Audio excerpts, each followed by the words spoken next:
एक समय की बात है। हिमालय की बर्फ से ढकी ऊंची चोटियों और घने जंगलों के बीच एक महान योद्धा भटकता था। उसके मस्तक पर जड़ी चमकदार मणि के कारण उसका नाम पड़ा अश्वत्थामा। वो गुरु द्रोणाचार्य का पुत्र था, जन्म से ही अमर और दिव्य शक्तियों से संपन्न। महाभारत के युद्ध में वो एक पराक्रमी योद्धा के रूप में प्रसिद्ध था, किंतु उसका जीवन अंततः पीड़ा और पश्चाताप की गाथा बन गया। महाभारत का महायुद्ध समाप्त हो चुका था। पांडवों की विजय हुई, पर इस विजय के पीछे छल, दुख और बलिदान छिपा था।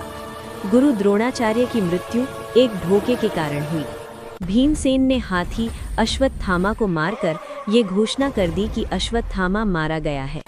इस झूठ पर विश्वास कर द्रोणाचार्य ने शस्त्र त्याग दिए और वीर गति को प्राप्त हुए। पिता की इस मृत्यु ने अश्वत्थामा के हृदय को क्रोध और प्रतिशोध से भर दिया। उसने प्रण लिया कि वो पांडव वंश का अंत कर देगा। एक अंधेरी रात्रि में जब चारों ओर सन्नाटा था, अश्वत्थामा कृपाचार्य और कृतवर्मा के साथ पांडवों के शिविर में घुसा।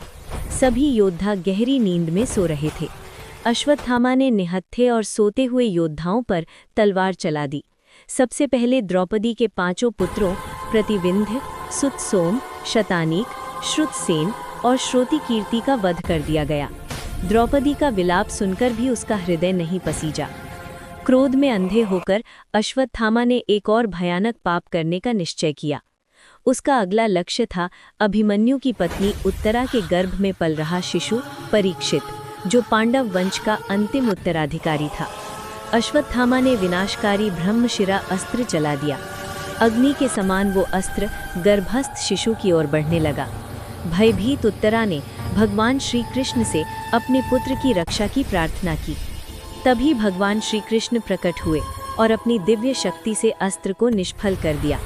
उन्होंने अश्वत्थामा को कठोर शब्दों में धिक्कारा और कहा कि सोते हुए बालकों की हत्या और स्त्री के गर्भ पर प्रहार करना अक्षम्य अपराध है।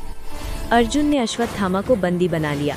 श्री कृष्ण के आदेश से उसके मस्तक से दिव्य मणि निकाल ली गई। मणि के साथ ही उसकी शक्ति और तेज समाप्त हो गया। श्री कृष्ण ने अश्वत्थामा को श्राप दिया कि वो अमर रहेगा, किंतु ये अमरता उसके लिए दुख बन जाएगी। उसके मस्तक का घाव कभी नहीं भरेगा। रोग, पीड़ा, अकेलापन और पश्चाताप जीवन भर उसका साथ देंगे। आज भी कहा जाता है कि अश्वत्थामा हिमालय और गंगा तटों पर भटकता है। ये कथा सिखाती है कि क्रोध और प्रतिशोध मनुष्य को अधर्म की राह पर ले जाते हैं। पाप का फल अवश्य मिलता है, चाहे वो कितना ही शक्तिशाली क्यों न हो। ऐसी ही दिव्य और पौराणिक कथाओं के लिए हमारे चैनल डिवाइन टर्बो टेल्स को लाइक, शेयर और सब्सक्राइब करना ना भूलें।